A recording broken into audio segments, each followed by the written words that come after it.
Okay, it's not working. That's too bad. Should I begin again or no? No. You could all hear me very well, so that's excellent. My name is Pia Hansson. I'm director of the Institute of International Affairs here at the University of Iceland. Under the heading, Navigating Nordic Futures, Strengthening Cooperation for Peace and Security, we are now about to start a conversation about the future of Nordic cooperation, with a particular focus on the evolving geopolitical landscape. As you know, the Nordic Day marks the signing of the Helsinki Treaty in 1962. That is the Nordic Day as we have come to know it. But it does have a longer history, going all the way back to October 27th in 1936. It was organized in the beginning by the Nordic associations that are also the co-hosts here today, of course. And the festivities included a different kind of setup than we're facing here today, with children listening to the church bells in Nordic cathedrals ringing, and kings and presidents speaking. The Second World War caused a delay in continuing with the tradition, but in '51, the Nordic Day was celebrated again, although without the church bells and royalties, now more in collaboration with the schools and radio stations. In 1977, on the 25th anniversary of the signing of the Helsinki Treaty, a decision was made to celebrate the Nordic Day annually on March 23rd. Et voila, here we are. In the time that has passed since the Helsinki Treaty was signed in 1962, the world has, of course, changed dramatically. We have war in Europe again, and we feel an increased uncertainty about our own safety. There is increased polarization and stigmatization of minorities, and we seem to be facing new crises on a daily basis. What does the future hold for the Nordic region? And how can we safeguard one of the oldest regional cooperations in the world? The Nordic Council has instigated a revision of the Helsinki Treaty to better suit the world we now live in. Should Nordic cooperation also encompass security and preparedness? For the Nordic region aiming to become the most integrated region in the world, the challenges we face may seem colossal and almost impossible to overcome. To discuss the state of affairs in Nordic cooperation, we have gathered here an impressive group of speakers and panelists, all with their own expertise, waiting to share their valuable inputs with us, and hopefully also leave us with an optimistic view on where we are heading. To ignite the discussion and fuel the panelists with questions and comments, we have two keynote speakers. The first one, visiting from Norway, is the editor-in-chief of Altinget, Veslemøy Hedvig Østrem. Altinget is an online publication reporting and analyzing political issues in Denmark, Sweden, and Norway. It has far-reaching impact and adheres to a politically neutral standpoint. The title of her presentation is New Nordic Relevance with a Dramatic Backdrop, How the Political Agenda Has Changed and What Trends Can We Expect?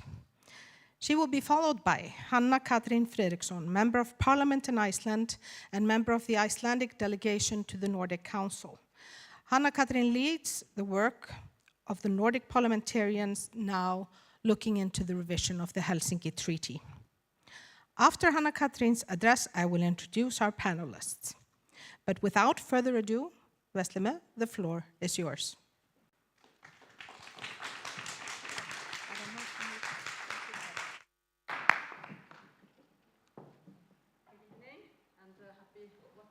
Happy anniversary, happy Nordic Day. I would like to ask you to join me in an experiment. The year is, we can start here. Maybe I will go there, or you can change. I'm sorry, there, okay, sorry. Then you have seen all. Then we start. I would like to join me in an experiment. The year is 1069, and we are not on Iceland, we are in the middle of Norway. And you are part of the City Construction Committee, and you have just heard an over-enthusiastic project manager talking about building a cathedral. And we are all nodding. This looks great. This is exactly what we need in the city. Maybe we can attract some tourists also. But there is always a but. To build it, it requires hundreds of workers, and they must work full-time for 300 years before the cathedral is completed and can be used by the citizens. More than half of the city budget will be allocated to this project. Are we still saying yes to the project? As you can see, the Nidarosdomen exists, so we said yes. In the novel The Sister Bells, Søsterklokkene, by the Norwegian author Lars Mytting, he portrays a village over several generations. It's a great book, and I recommend you to read it if you would like to understand the Norwegians' mindset. One of the stories in that book that has made an impression on me is about a wealthy and powerful farmer who, in this valley, who suddenly loses both his power and his money in just a few years. Why do he so? Because his great-great-grandfather was a poor forest manager. He was inept and lazy and made wrong choices.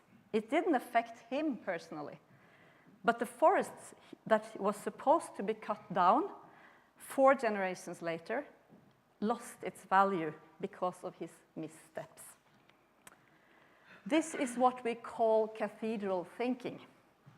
The ability to make decisions today that are right for future generations, even though they are a cost for you.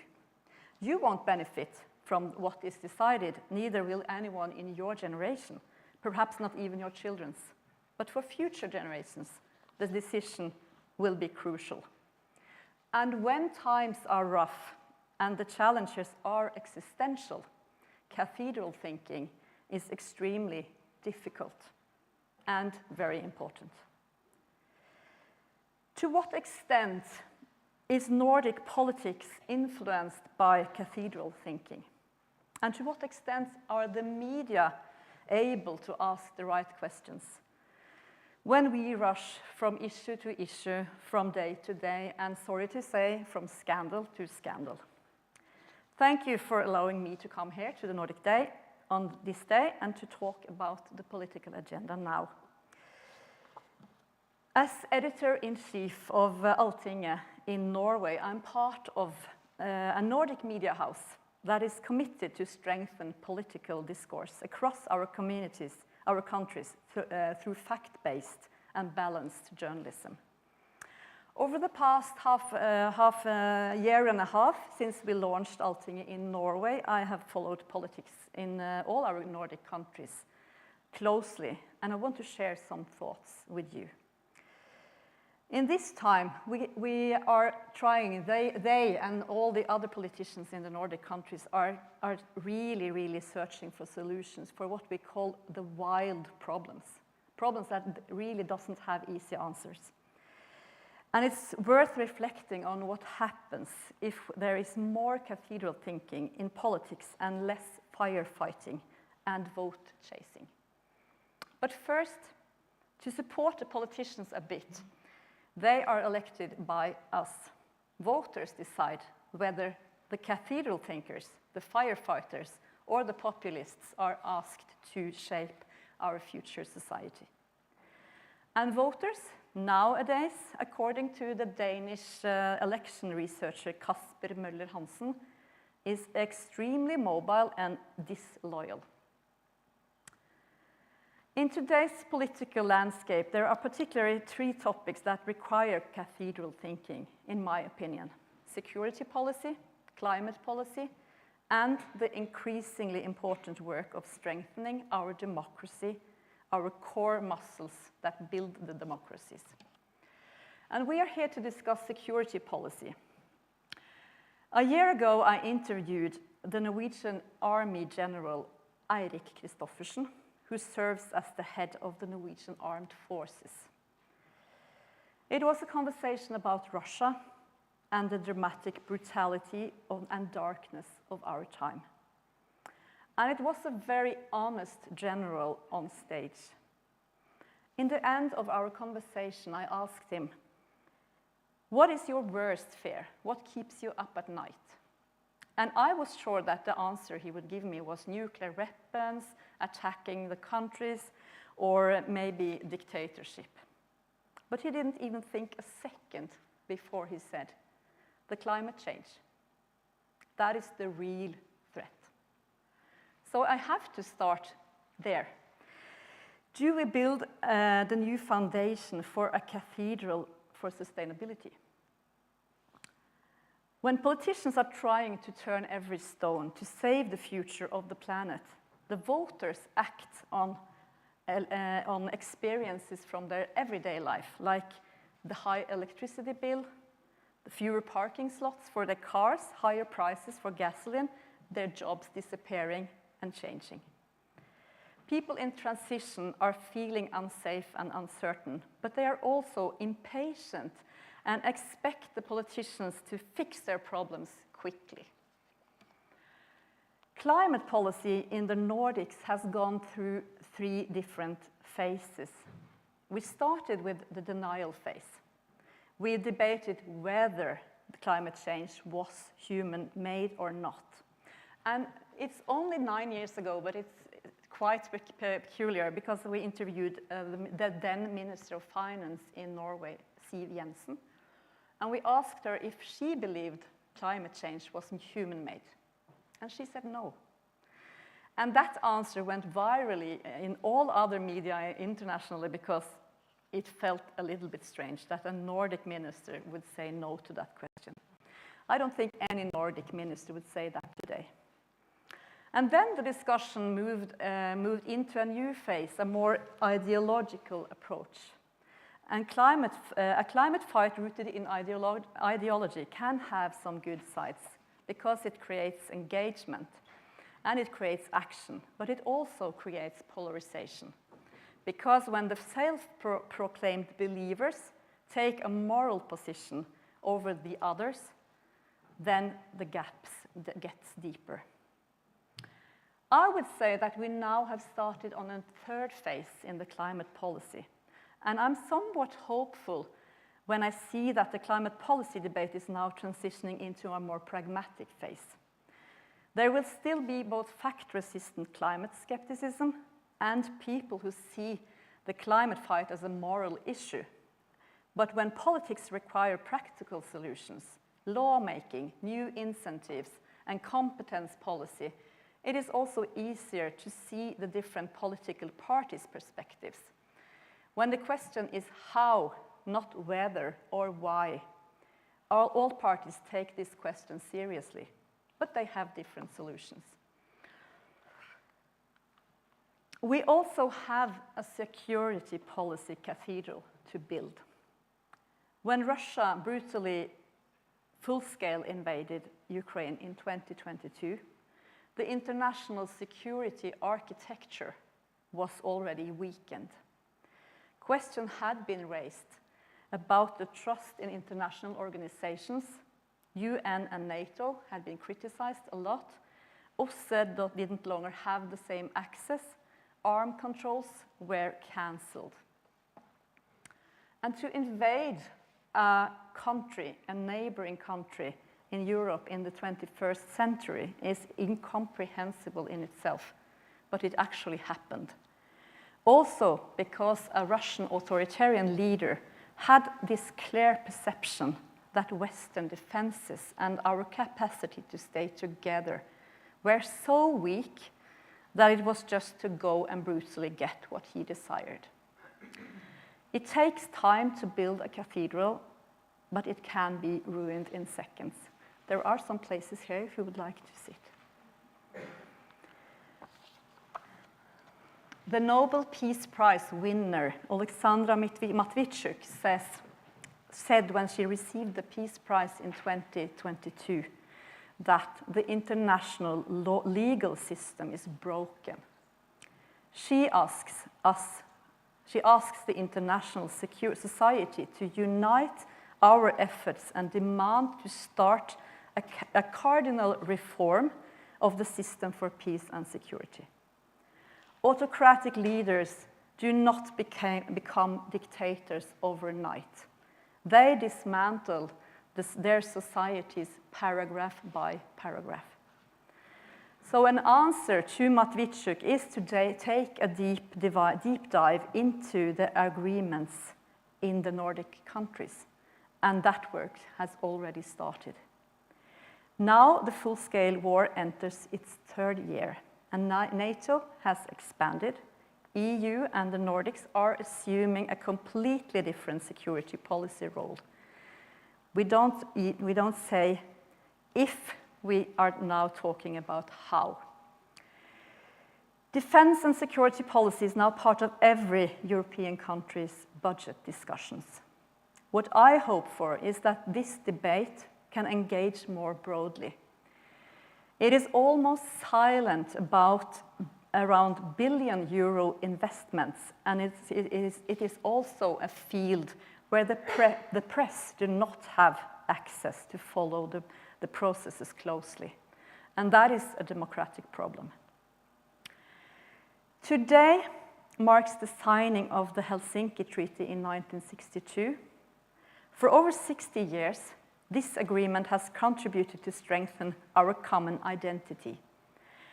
A revision of the Helsinki Treaty is underway, as we have heard, and it is not a very controversial thought that it also should include defense policy and public security preparedness. We come to this discussion with different experiences and capabilities. Norway and Finland with its Russian border, Finland, Åland, Sweden, and Denmark with Östersjön and the Baltic Sea, Iceland with its long-term cooperation with USA and NATO and your technology competence, and all of us, Greenland, Færøyene, and all of us are part of the Arctic and knows what interests this area has for both China and Russia. Our strongest building brick is trust. And now I recognize a relief when we talk about a closer Nordic cooperation on defense and security. It is not an issue that divides or polarizes. To have Sweden and Finland as NATO members are already changing the planning horizon and the focus of our defense policy. Security policy isn't, oh, I'm here. No, I'm a little bit, this is the, yeah, as you can see, it's one of the cathedrals, I'm sorry. And this is Alexandra Matvichuk. Security policy is in its nature about missiles, tanks, helicopters, military capabilities, bases, and intelligence. But in the public debate, we must lift the discussion and maybe also do some cathedral thinking. What are we fighting for? What can be lost if we do not strengthen our security? We need to secure our open societies, but never be naive. Kaja Kallas, the Estonian Prime Minister, today said to Altinget, when you need the defense, you can't start planning it. Earlier this month, the 2024 report from the Democracy Institute, VDEM, in Gothenburg was released.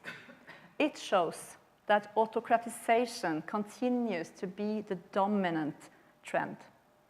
71% of the world's population now lives in autocracies.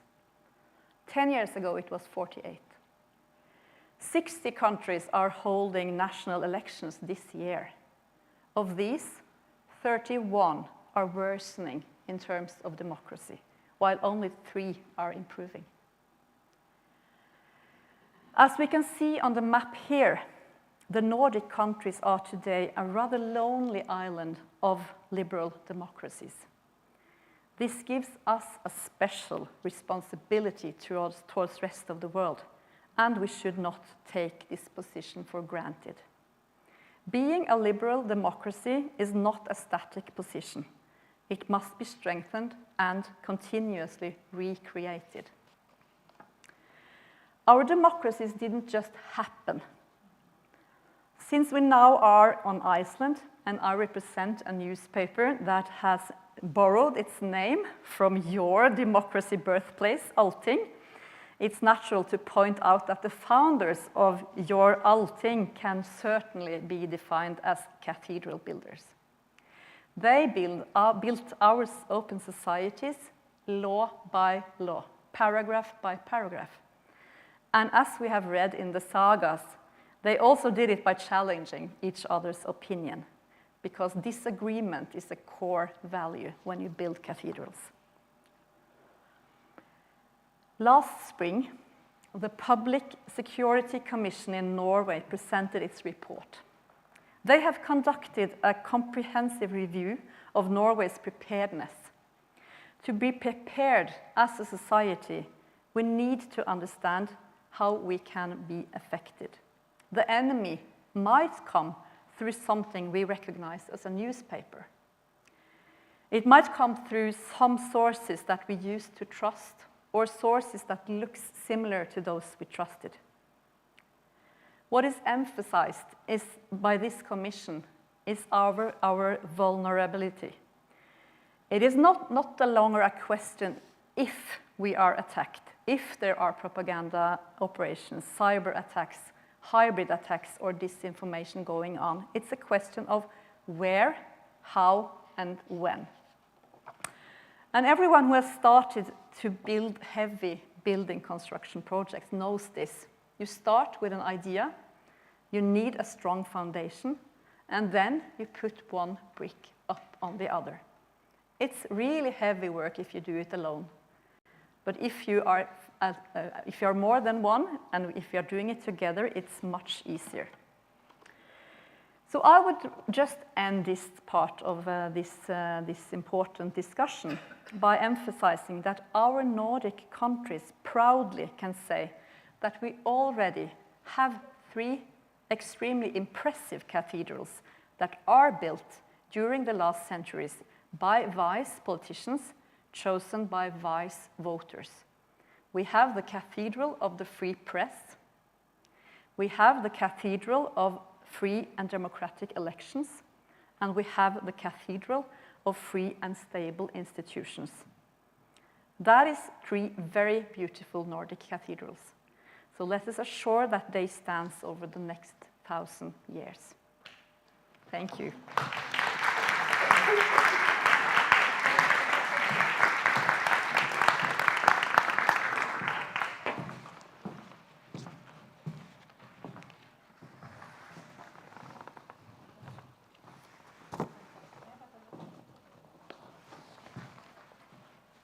Dear guests and fellow Nordic corporation enthusiasts, thank you for an extremely interesting speech.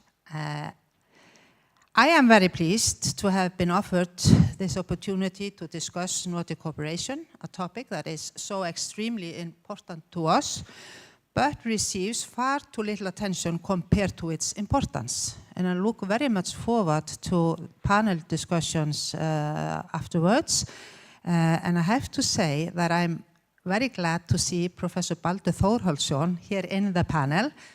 All of you, of course, but Baldur has been tireless in encouraging us in Parliament to pay more attention to these matters and to foreign affairs in general.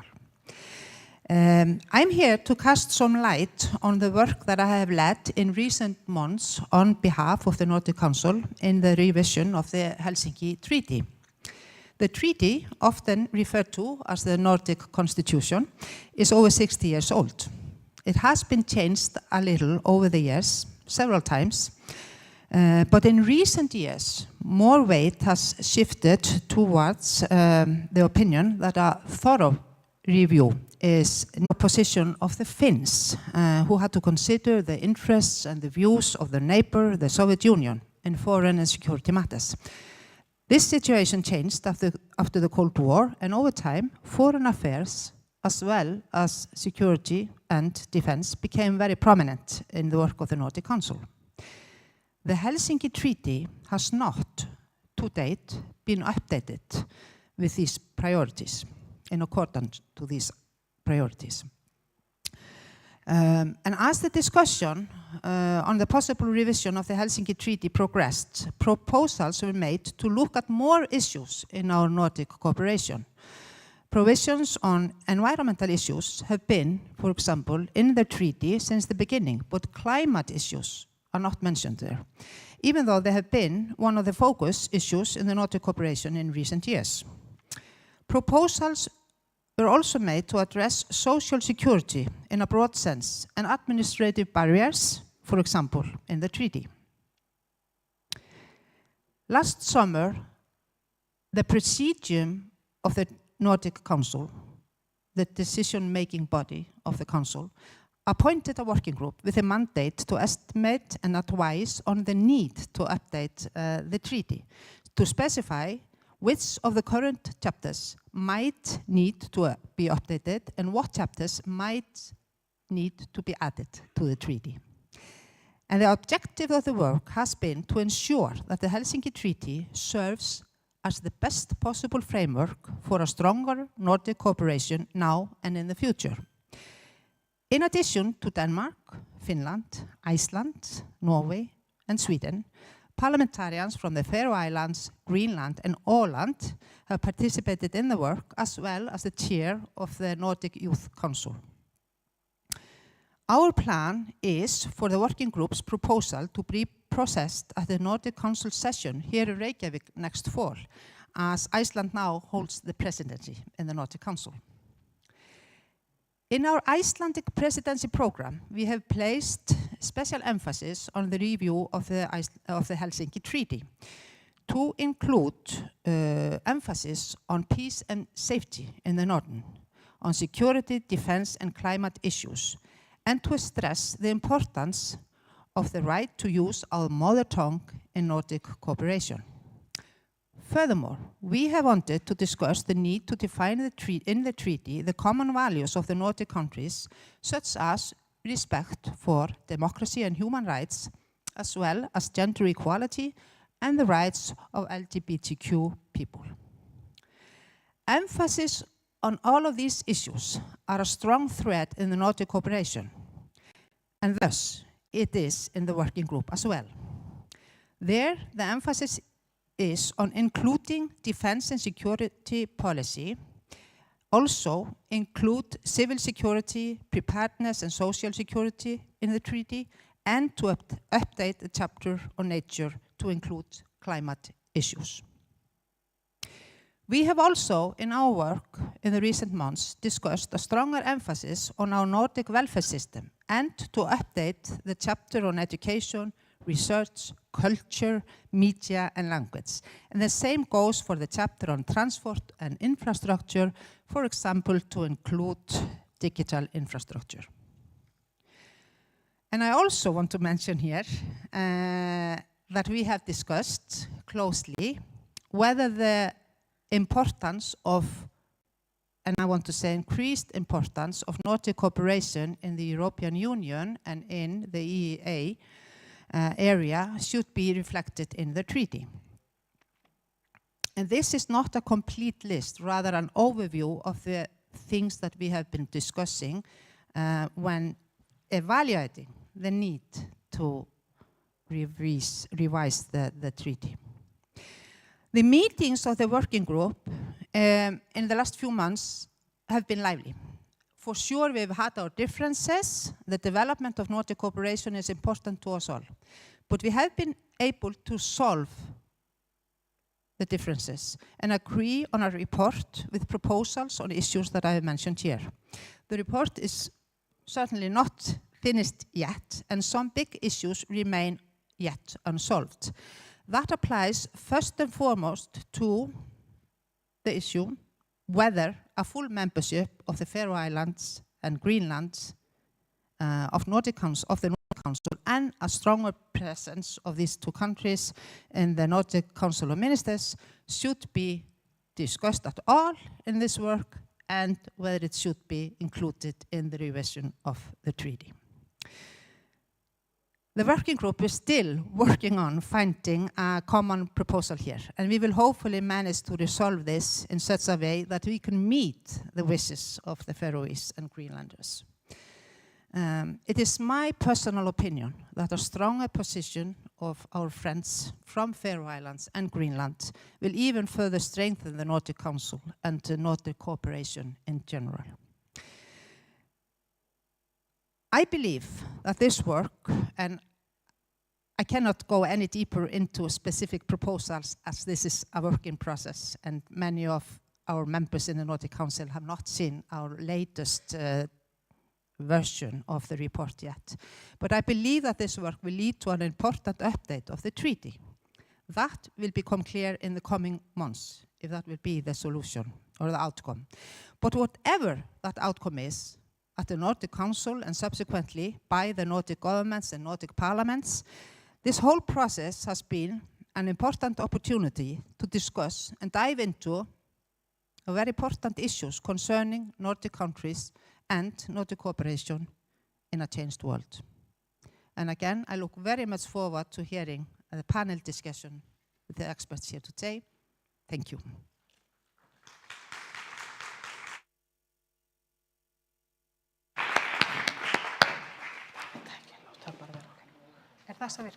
Okay. All right, and now moving on to the panel discussion.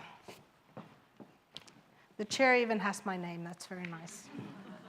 Thank you both very much for your very inspiring presentations that we all, I think, thoroughly enjoyed, and it has hopefully also made us think about quite a few questions and other comments that we may have. So now I would like to ask the panelists to please join me here. Baldur Þórhallsson, Professor of Political Science at the University of Iceland, my colleague of many years, please join us here. He's also the research director of the Center for Small State Studies. That's also something I'd want to mention. Orri Páll Jóhannsson, who is a member of parliament and also a member of the Nordic Council. Hrannar Björn Arnarsson, who is president of the Nordic Association in Iceland. And then Veslema, if you would please join us here for the panel discussion as well. I think that would be excellent. Unfortunately, we were supposed to have the Swedish ambassador here, Per Alberger, but he is unfortunately ill, so we will send him our best regards, and hopefully he'll be able to join us for a discussion on Nordic cooperation at a later time. So, first up, Baldur. We are really, when we look towards the Nordic countries now, we see a very changed situation, of course, with NATO membership of Sweden and Finland, and all the discussions now becoming a little bit more serious on security issues. How do you look at Nordic cooperation today? That's a big question. Thank you, Pia. First, I would like to say that from my point of view, I think that the Nordic states should enhance their crisis management cooperation, if I can say so. Crisis management cooperation on all levels, economic, political, and societal level. And what I mean by that, if I take an example, I think we should enhance cooperation between our central banks regarding economic crisis management. I know there is cooperation between the central banks, but there are no binding agreements that they will come to each other's aid if really needed. Then I think we should enhance security defense cooperation within the Nordic umbrella, and enhance crisis management response in areas like health and natural disasters. And then I would like to touch on a topic which Hanna Katrin just mentioned in her speech, is that from my point of view, it looks really odd not to welcome Greenland and the Faroe Islands into the security and defense umbrella of Nordic cooperation, to leave them out. And it looks a bit odd to me if they are not directly involved in discussions and cooperation in these fields. And if we truly want to enhance North Atlantic defense and Nordic defense, we need them on board from my point of view. Excellent. Thank you so much, Baldur, for getting us going on this. Orri Páll, if I turn to you now, some of the things that we are extremely concerned about, of course, when we talk about Nordic cooperation is how do we jointly and collectively tackle issues relating to human rights. We're looking now, of course, at increased polarization and hate speech and all kinds of other things that we're trying to tackle. How can we collectively do this? To begin with, I think we actually have a very strong ground to build on. The cathedral picture you drew up for us, Veslemøy, was interesting. I think generally we have a very strong ground to build on. We look toward each other when we are making all sorts of decisions. We join hands, we cooperate, and I think in other parts of the world, although all of us here are very occupied in focusing on that, you know, I'm from Iceland, you're from Norway, etc., etc., from other parts of the world, I think we are sort of a unified front, which I think is very good. And I think in many ways we can enhance both that sort of appearance because we have a very strong ground to build on when it comes to that. But polarization, yes, is a fact. We've been talking about fighting the backlash we've seen when it comes to human rights. And we have to maintain our vigilance in the sense that we cannot, if I translate it directly from Icelandic, fall asleep when it comes to that. Human rights isn't something that you reach a certain level and you're done with it. It's not the dome of the cathedral. It's something that you have to maintain continuously. And there I think we can, because we have a very strong ground to build on, we look towards each other and try to minimize the risks we've been faced with recently. Now turning towards you, Hrannar, I read your article in the paper today where you are trying to remind us also of the positive things. That's always a good thing. But you are pointing out that if we are to achieve the goal that has been stated in the Nordic vision to become the most integrated region in the world, that we really need to get the ball rolling. So what are your ideas on that? How can we do this? Well, we still have 6 years.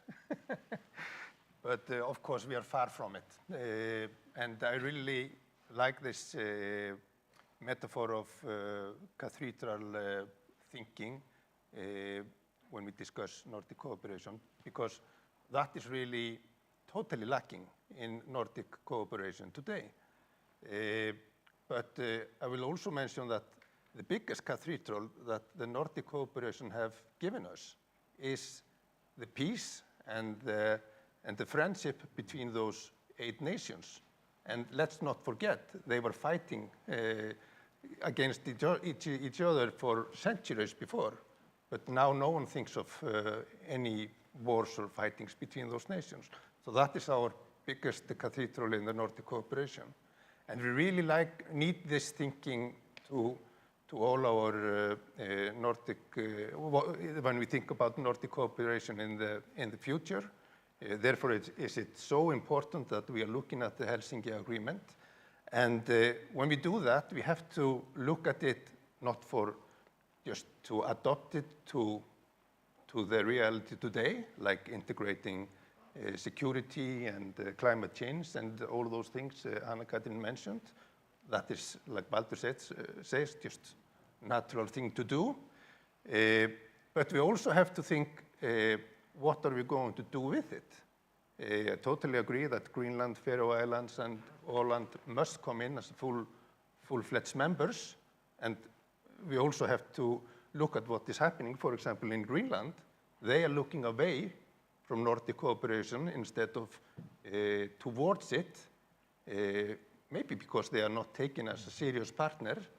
And it was the same when the Finns came in and when Iceland was forced into Nordic cooperation, but we don't regret to be there today. So one thing is to take those important matters into the treaty, but then you must follow it with more resources. Because if you are going to take security and climate change into the Nordic cooperation and stick with a dogma from Mette Frederiksen and the politicians in Denmark and the big countries, and not giving more money into Nordic cooperation, then this just will flatten it out even more. So let's think about cathedrals and give the resources to strengthen cooperation and take some radical steps to speed it up. Because the cathedrals in international politics, they are not built in Nordic cooperation today. They are built in the European cooperation. And if we are not going to follow that way, we have to do something radical in Nordic cooperation. So, something radical in Nordic cooperation. This certainly is something we hear quite a bit about. People will talk about Nordic cooperation in a very positive manner, and it's always presented as if at events such as this, as a very, very beautiful thing that we all adhere to. But how can we push this to a higher than political level of acceptance? How can we make these things happen? Baldur, do you have any excellent ideas to throw out here? How to make these things happen? I think partly the success of Nordic cooperation was basically the social movement that were part of community building, the Nordic community building in the early last century. And I think that was a big part of it. And starting from there, building up, reaching a high political level. Of course, like Hrannar is saying, we need to have a political will. The politicians need to be willing to spend time and money on the project, the Nordic project, of course. But we may not forget the grassroots, the social movements, and the important connections between the Nordic nations. So I think we have to both work at both levels, if I can say so. And of course, politicians seems to be, or many politicians at least, are occupied with the European project. And now, of course, maybe security and defense within NATO. That's not understandable. But we may not forget the importance of collaboration, for example, of the Icelandic Coast Guard and the Danish Royal Navy, etc. These collaborations are extremely important for the North Atlantic. So there are many levels that we need to work on. I'm not sure I'm giving you a clear answer, but I think we need to look at all these different levels. Perhaps you have an answer, Vestermæ, because Always. you certainly presented a very good case in your presentation on the cathedral thinking. I would say that when it comes to a new Nordic collaboration about security, we will reach it because we have to. It's sort of a non-question, because the threat is so close. It's much darker outside. We need to be strong in it together. So for me, it's not a question about how. It's more about. It's a question about how. And it's starting. It has already started. And I think what I talked a little bit about is we are feeling safe together, and we are part of that world. We are part of the world that is safe. And we have this. We have a very good press. We have press freedom. We have all these tools that we need to build on when we are trying to save the world, so to say. So I'm more interested in. I'm very interested in now how the different levels will take the position, because NATO, they have their role. EU is now starting to act more like a NATO-ish thing. I'm not sure if that is controversial. I've talked to Jens Stoltenberg about that, and he says, no, don't try to be NATO. We are NATO, you can be EU. And the Nordics has to be Nordics. They don't have to be NATO, and one other thing, in the Atlantic collaboration, in NATO, every Nordic country is North. So we are seen as the North. It's not another Norway or Sápmi or Iceland that is north. All of us are north.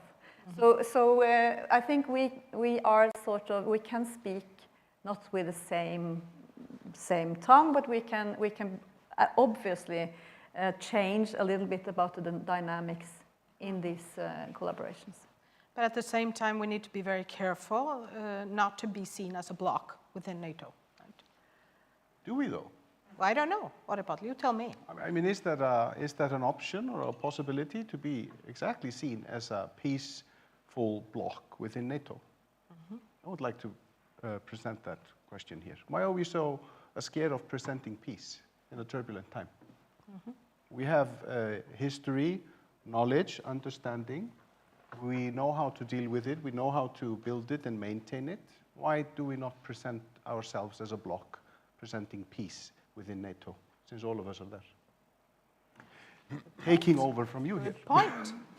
No, and it's interesting because when we have tried to solve other wild problems like the welfare economy, like the healthcare, we are looking to each other and we are trying to find out something, and we do things in a different way than the rest of Europe. So why couldn't we now also start a discussion and be a strong part of the discussion? Not only, I like the silent, peaceful ones. We can be a little bit more loud, I think. I mean, it seems to be quite difficult even to play out the card to talk about peace these days. When we talk about the Nordic countries and the global perspective on the Nordic countries is very much that we are peaceful, that we have something called the Nordic peace. So how come, or of course maybe not how come, but it is quite difficult to talk now about Nordic peace. What do you think, Hrannar? No, I wouldn't think that should be so difficult. But it is difficult, and there are forces within EU and NATO that try to avoid regional cooperation within the organization. They don't want the Nordics to come there as the Nordic countries, and they don't want blocks like that.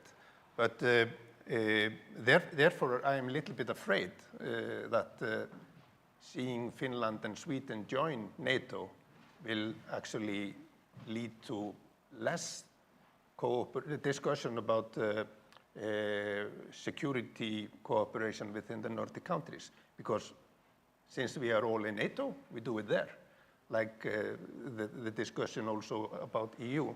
But we have to be strong enough and believe enough in Nordic cooperation and the values we have been talking about.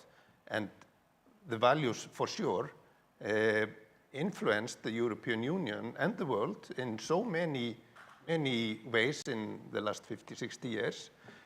We should be so proud and believe so strongly in them that we should be willing to take some steps to act on them. And then we have to do more than just meet a few times a year on many levels, like you have been talking about. And in that sense, we are for sure the most integrated region in the world. We have cooperation in so many fields of society.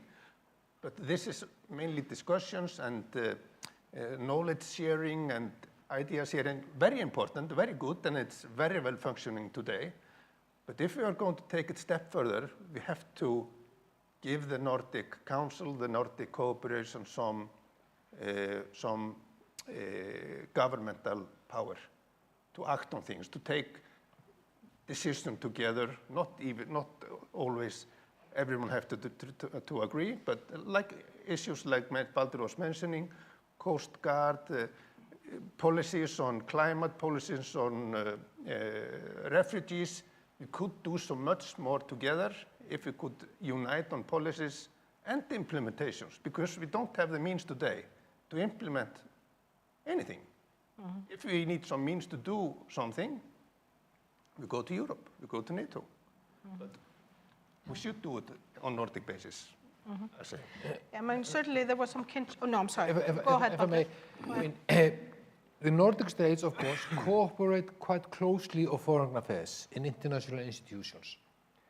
But more like nowadays, policy making and forming a united front takes part at the EU level, not the Nordic level as it used to do in the old days.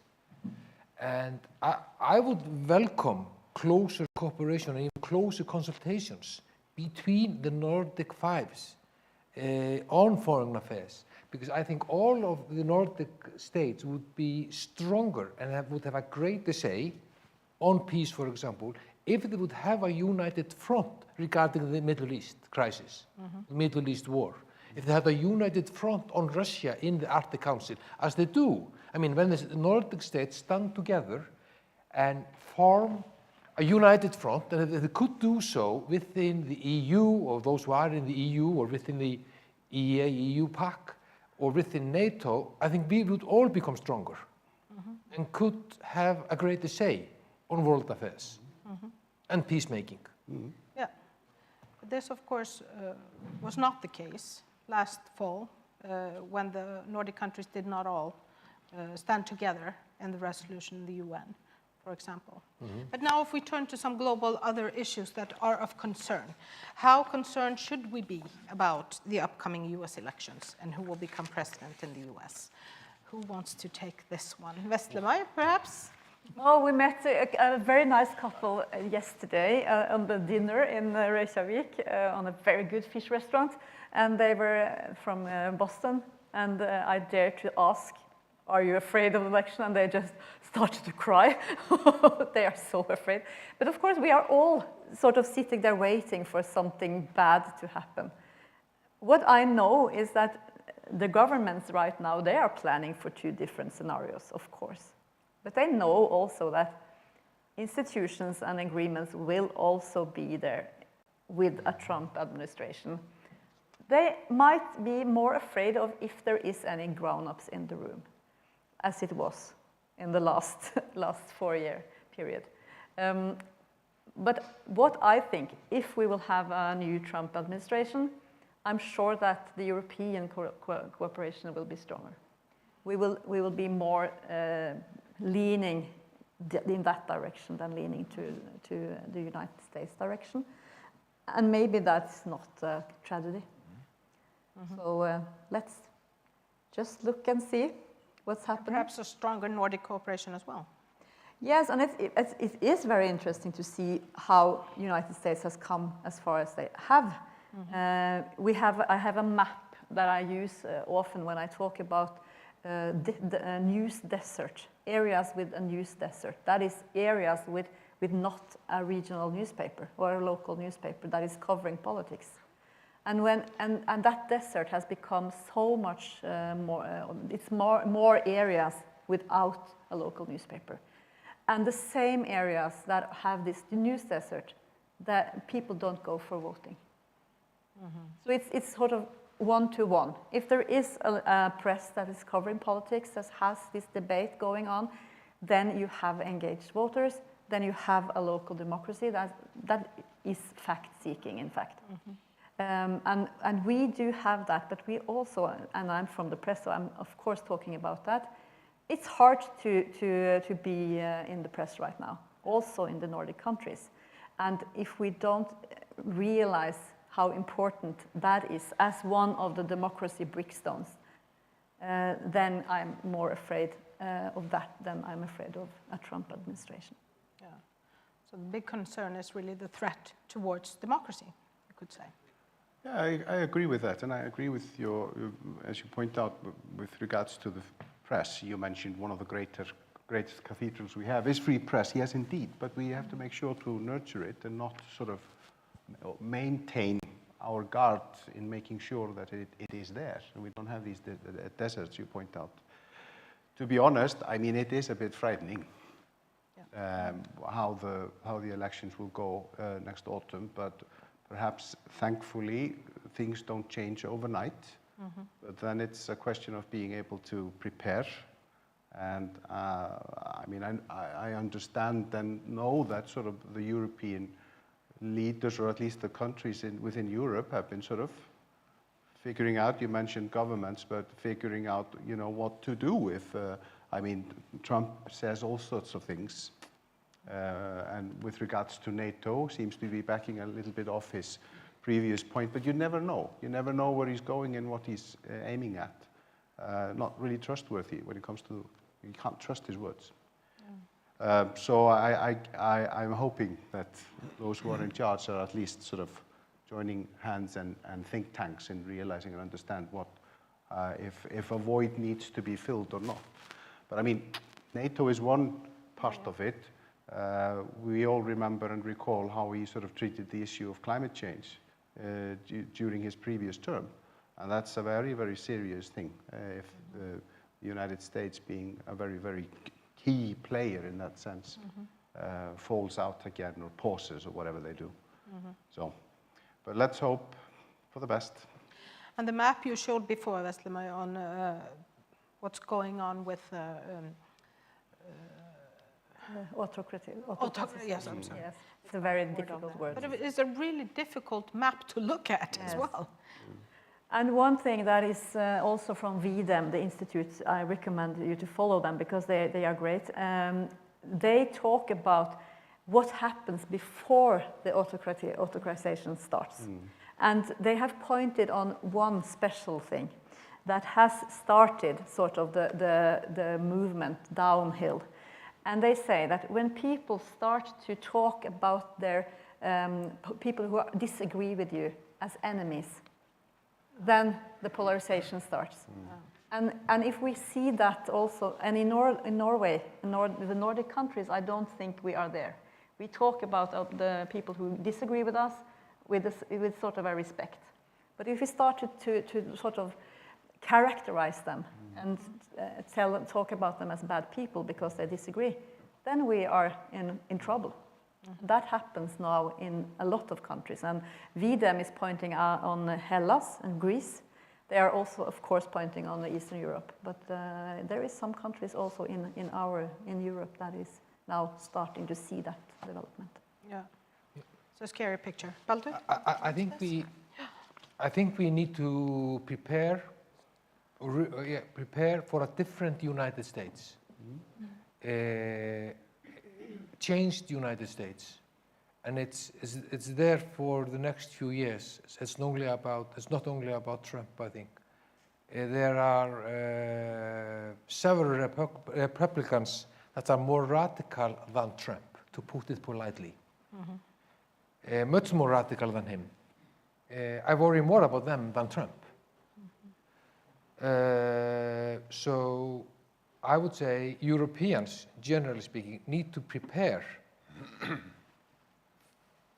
for maybe not American withdrawal, American ignorance, or they don't really caring any longer. And we here in the North Atlantic, including Norway, including Greenland, the Faroe Islands, we need to make European interested in the North Atlantic. In the environment of the North Atlantic, in the security and defense of the North Atlantic. So we have to make sure that the European Union and NATO are interested in the North Atlantic. Because until now, we have just made the Americans take care of it. I don't think we can rely on them any longer, as we have done in the past. Big discussions ahead. Hrannar, you want to add something? I agree to this.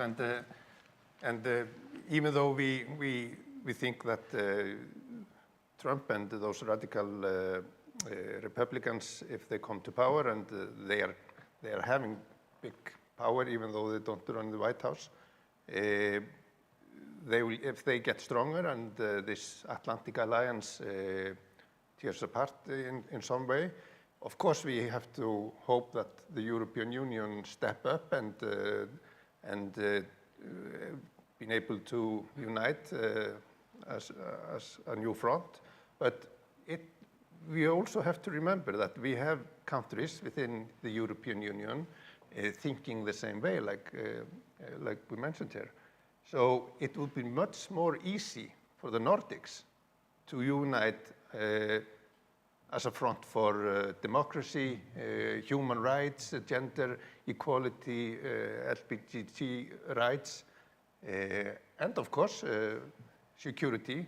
So we also have to be prepared that the European Union will not step up as we hope it will do.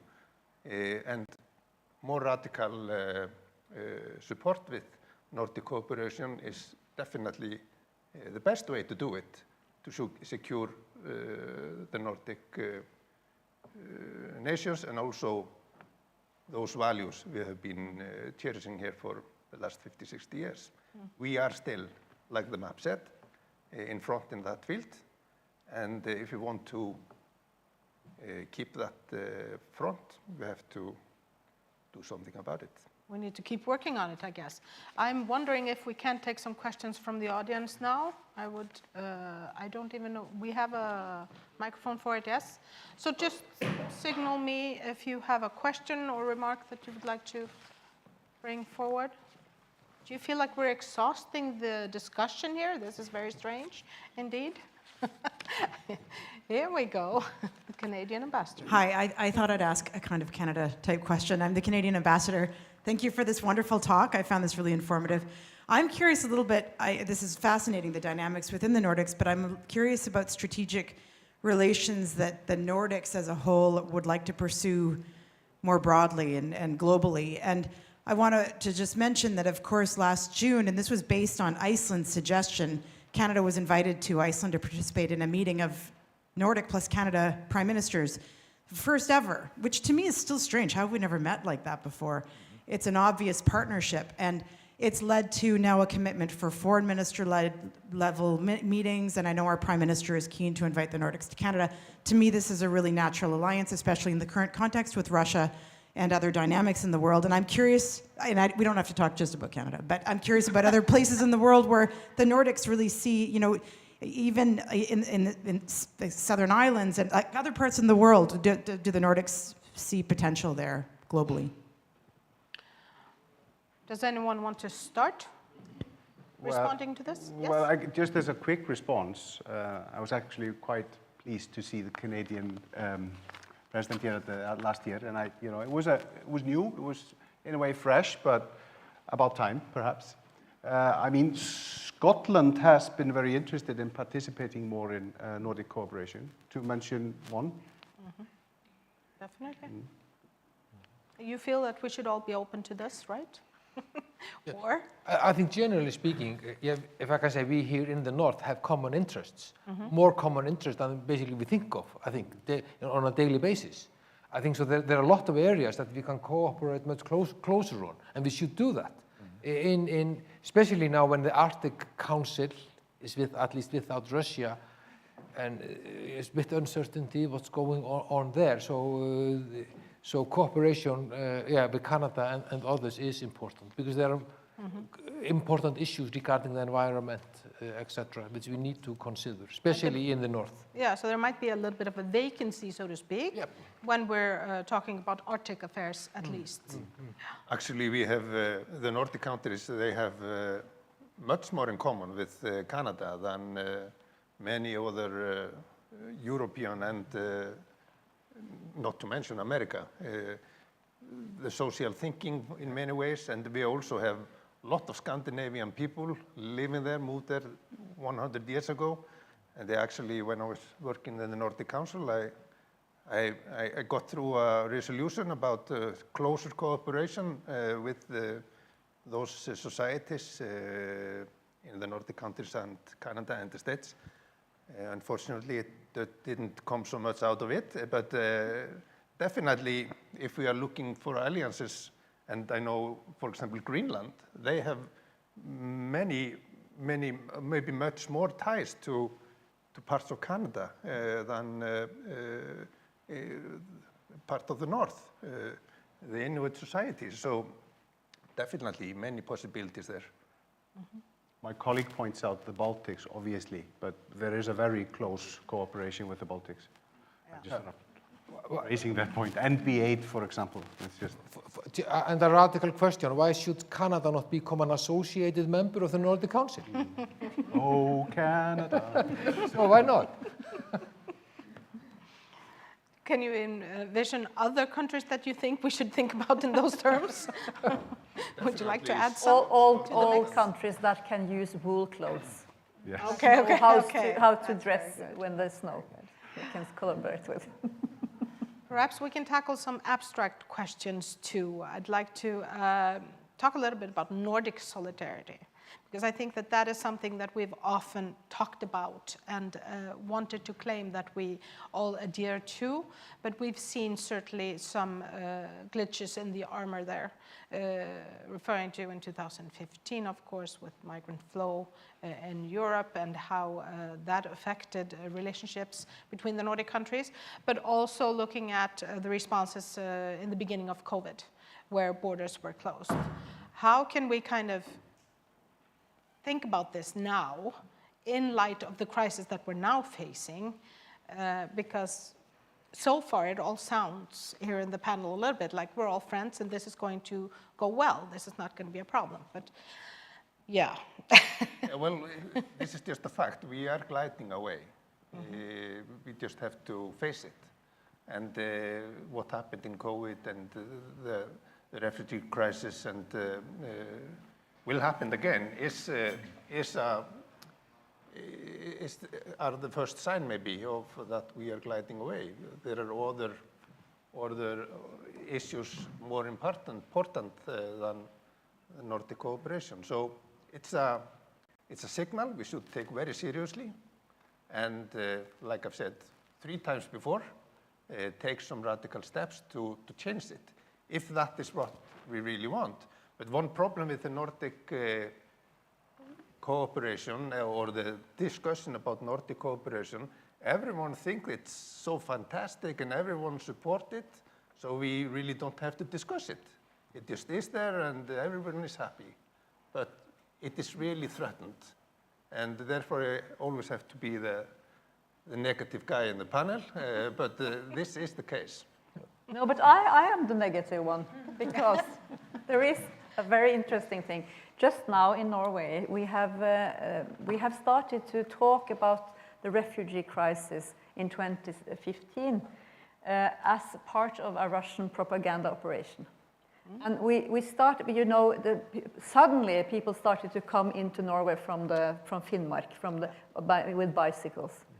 And we talked about it then, and we just didn't realize. We had never seen that before, and we didn't know. And I remember in the newsroom, we discussed it, and I said, I'm sure they will start to come over the border there because Russia would like it to happen. And now in Norway, they are starting to talk about it as a propaganda operation, as a special operation from Kreml. And I haven't heard that so outspoken before. And I think that is very interesting, because if the Nordic countries stops to collaborate and stops to talk good about each other, who is winning on that? It is the autocracy. It is Putin. They would like us to disagree more and to talk about Sweden as this Swedish. The collapse and everything. There is some power underneath that we might have not been looking at in the right way. So I'm the negative one here. Walter, do you also want to be the negative? No, I just would like to mention what I would like to see in a new and updated treaty. I would like to see an attempt to make binding agreements on crisis management response under the Nordic umbrella, in the sectors that I mentioned or the fields that I mentioned earlier. I mean, because if you don't have a binding agreement during a crisis situation, everyone is going to go run in a different direction. That's the thing. So we need binding agreement regarding crisis response. That's the only thing that holds when things get bad.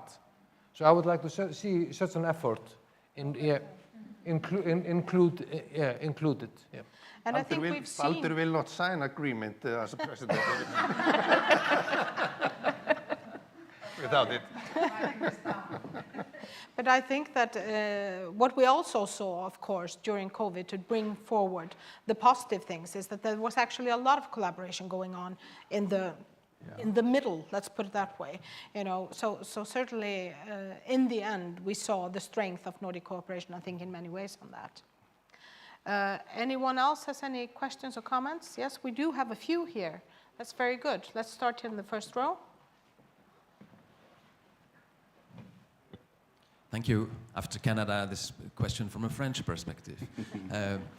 Very interesting discussion. I wonder if, because when you talk peace and security and 300 years perspective, but I wonder if you can say something about the current challenges about peace, which is very much defense challenge.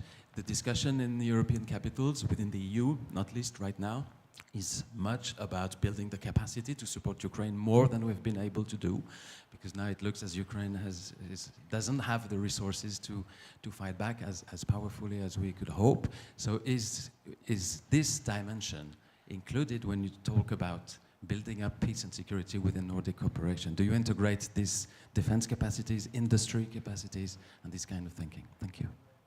Okay, maybe we should try to get some answers to that first before I grab the other questions.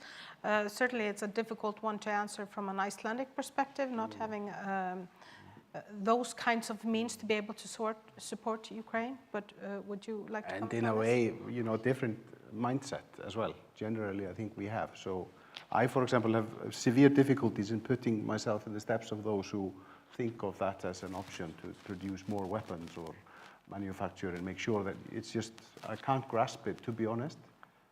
Not saying that I don't understand the debate and discussion around it, but there are other means of supporting nations in crisis, such as Ukraine, and we've been doing that, Iceland does, with our own partake in hospital, field hospital, some sorts of vests and helmets and whatnot.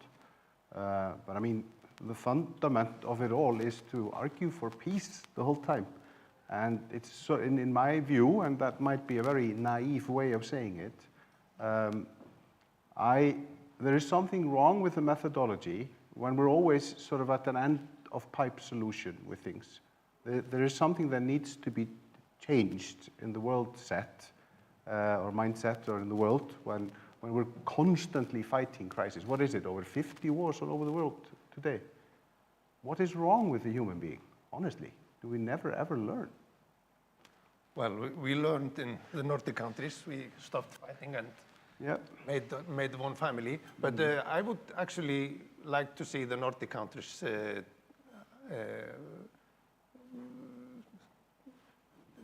approach the Ukrainian war as a family, as the group of nations. It would be more easy for us in many ways to do it without going through the European Union. Of course, we have to take part in that also, but we could step forward as a united front and come with different support, like Oripad mentioned. But I also want to mention one good thing that have happened in Nordic cooperation in the recent years, and that is the new cooperation between the head of states. They have been meeting each other, met with the United States President, and we met with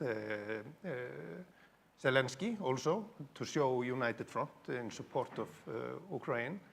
So that is something new, good in Nordic cooperation for the recent years, and I would like to see more of things like that, definitely in big issues like this. I think when it comes to defense and the industry, it has changed dramatically just in 2 years, because earlier, I think if you worked as in a factory like Nammo or Kongsberg Gruppen in Norway, you didn't want to talk about that in a barbecue party. But now they are met with a lot of interest. We sort of are remembered that there was a war in Norway, just with my grandfather in uniform. So I think we have just had a sort of a shock, a mental shock that this is close and it's dangerous. And now it's a line in front of the missile factories. And we are not in front of that line because they have the 15 years perspective. What we can now order will be delivered in 2040. So of course we are really, really hanging after, and I think that situation is a sort of something that we cannot be really proud of right now. Walter, yes? When it comes to collaboration on foreign affairs, when it comes to security and defense cooperation, when it comes to crisis management cooperation, the Nordic Council has lost the initiative to the European Union. And we have to make up our minds. Do you want to leave all of these things to the European Union, or want to the Nordic 5 states come in strong together? We could, for example, write something down in the treaties on consultation on foreign affairs before we take a stand abroad. I mean, I know it is complicated because of the commitments that the 3 Nordic members of the European Union already have. But we maybe could have a new start within the Nordic cooperation on this. Closer consultation, closer cooperation, but again, it needs to be in some kind of a binding agreement that at least that the states will talk to each other before they take different stands. So you see, you get a lot of insights here into your work on the revision of the treaty. And I think we had the first one here, and then we're going to you. I'm sorry about that. Start with Norwegian ambassador. Ja, tusen takk. Jeg heter Cecilie, og jeg norsk ambassadør i Reykjavik. Og jeg håper mange forstår norsk. Ja. Det kjempefint. For jeg synes det påfallende at vi diskuterer nordisk samarbeid på engelsk. Jeg forstår at det må gjøres av og til, men det også veldig fint å tenke på hvor viktig de nordiske språkene for det nordiske samarbeidet. And my reflection also goes to the various levels of Nordic cooperation. I understand and accept the need for binding agreements, but I think we should also remember that the Nordic cooperation and the Nordic solidarity is so much more. It's solidarity, friendship between individuals. I sometimes think of Iceland as perhaps the most Nordic of all countries, because there are so many Icelanders who have experience from living in other Nordic countries. And this is sort of the building rocks that the Nordic cooperation is built on. And there is so much consultation, there is so much cooperation between the governments which are not formal. And I can hardly think of any common challenge that the Nordic countries have where they don't consult. And talking about the pandemics, in Norway we managed to secure vaccines through the EU, but that was not because of the EA agreement. It was because there was a Swedish medical civil servant who thought it's too bad if Norway should be left outside of this. We will include Norway. So there's so much going on also without binding agreements. But my question goes to defense and security. And as Veslemair says, there has been so much radical changes in Nordic defense and security thinking in the past 2 years. Almost all the Nordic countries have radically changed their position. Is this change to be seen as visibly on Iceland as in the other 4 countries?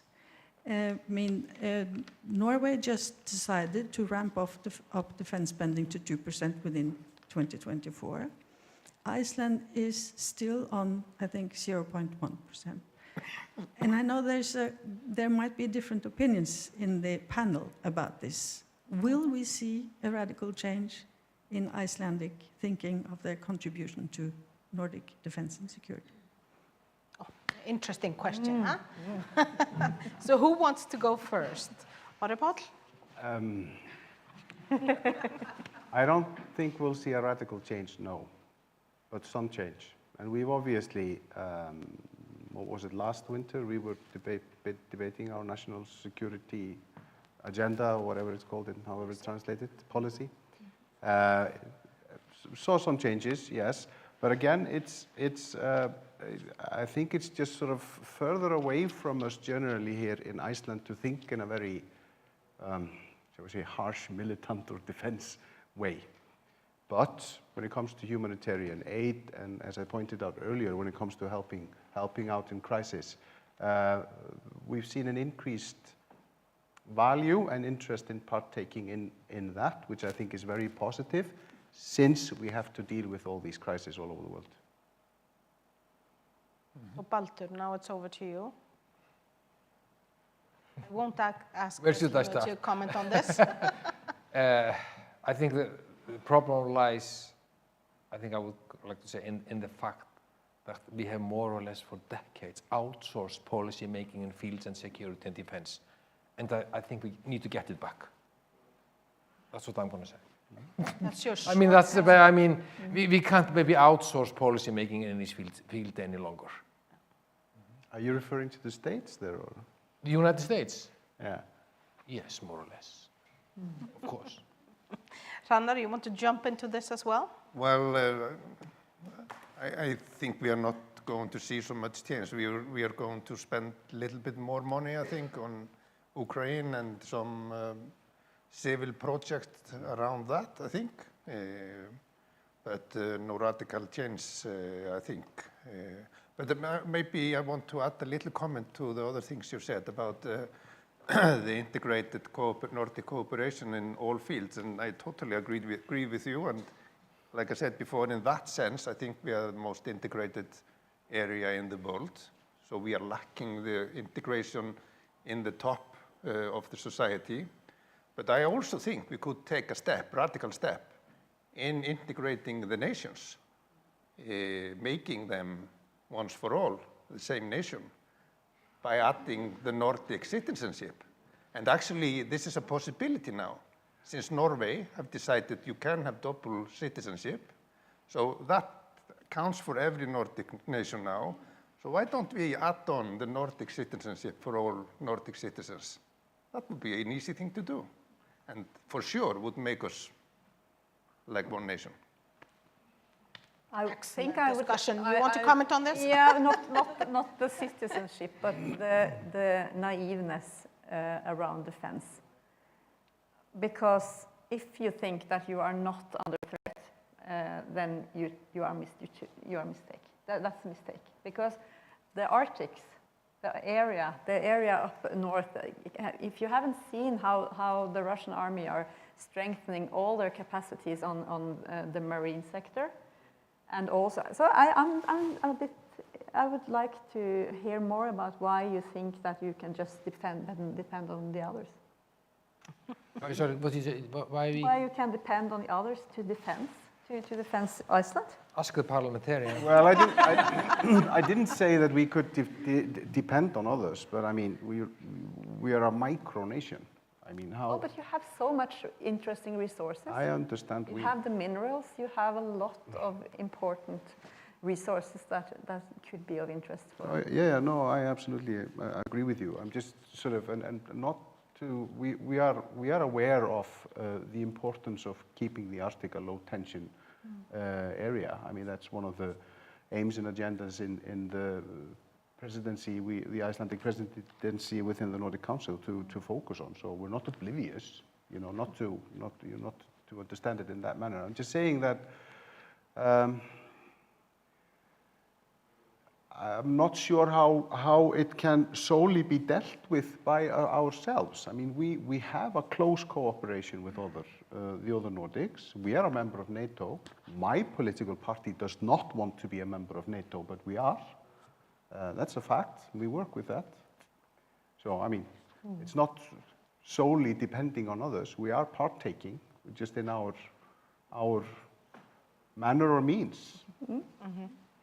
No, I mean, of course, Iceland is taking show this, the facts are on the table. Iceland is taking much more active part in NATO these days than before. And Iceland is taking more part in NATO decision making.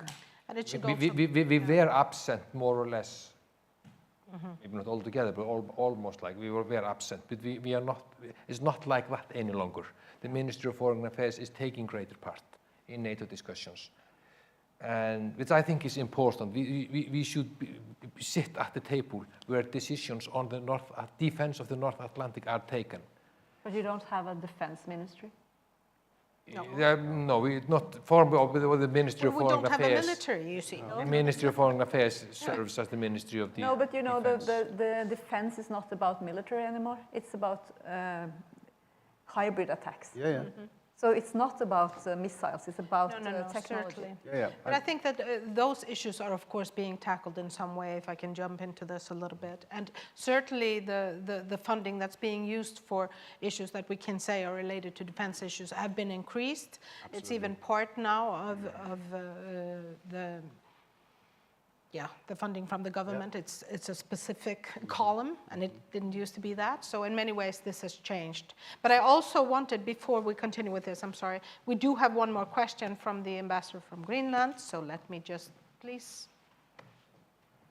Thank you. It's not really a question. I just want to express my appreciation of the mentioning of the importance of Greenland, and I won't talk for the Faroe Islands. I will leave that to the Faroe Islanders, of mentioning the importance also of the membership of Greenland in the Nordic Council, and also to Hanna Katrin, and also to Baldur, and to Hrana Bjørn Agnason, also for your mentioning of that you cannot think of security and peace in Nordic cooperation without also thinking Greenland in. And then I just want to comment on, was it you, Hrana, who said that you are seeing that Greenland was turning away from the Nordic cooperation? I wouldn't exactly put it that way. But there is huge discontent with the fact that we cannot participate in Nordic cooperation, both at the level of, as full members, both at the level of the parliamentarians, the Nordic Council, and also the Nordic Council of Ministers. And even on issues that we have taken over.